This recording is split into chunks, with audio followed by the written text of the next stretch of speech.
Doctor గారు, నా పేరు ప్రియాంక. నేను ఒక సాఫ్ట్వేర్ ఉద్యోగిని. నేను సిగరెట్ తాగుతాను. హాస్టల్లో ఉండి జాబ్ చేస్తూ ఉంటాను. నాకు ఈ మధ్య దగ్గు ఎక్కువగా వస్తుంది.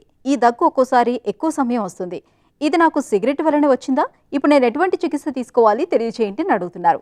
ఈ ప్రశ్నకు డాక్టర్ గారి సమాధానం ఇప్పుడు తెలుసుకుందాం. ప్రియాంక గారు, మీరు ఏజ్ చెప్పలేదు, but assuming that you or maybe around జనరల్గా స్మోకింగ్ చేసే వాళ్ళలో అది ఆ ఇరిటేషన్తో కాఫ్ రావడం సహజమే. బట్ అది టెంపరీగా ఉంటుంది అండ్ స్మోక్ చేసిన ఇమీడియట్ టైం తర్వాత రావచ్చు. కాకపోతే అది పర్సిస్టెంట్గా లాంగ్ స్టాండింగ్గా మాటిమాటికి వస్తూ ఉండడం మాత్రం పట్టించుకోవాల్సిన విషయం. ఆబ్వియస్లీ స్మోకింగ్ మానేయడం ఒక మెయిన్ చాయిస్.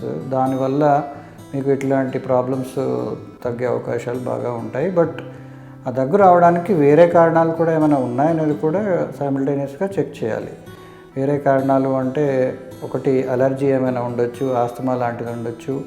సో అవి ఏమైనా ఉన్నాయనేది కొన్ని బేసిక్ టెస్ట్ల ద్వారా మనం కన్ఫర్మ్ చేయొచ్చు.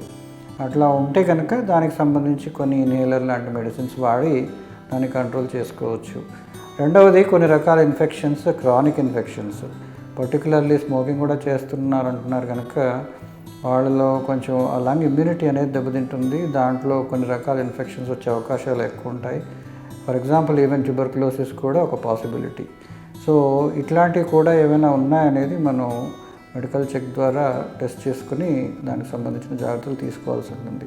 సో స్మోకింగ్ స్టాప్ చేయడం ఫస్ట్ ఉత్తమమైనది. అది చేసిన తర్వాత కూడా మీకు దగ్గు కంటిన్యూ అవుతుందంటే దెన్ నేను చెప్పినట్టుగా ఆస్తమాకి సంబంధించి కొన్ని రకాల ఇన్ఫెక్షన్స్ లైక్ ట్యూబర్కులోసిస్కి సంబంధించి టెస్టులు చేయించుకుని వాటికి సంబంధించిన ప్రాబ్లమ్స్ ఏమైనా ఉంటే దాని ట్రీట్మెంట్ తీసుకుంటే అది సాల్వ్ అవుతుంది.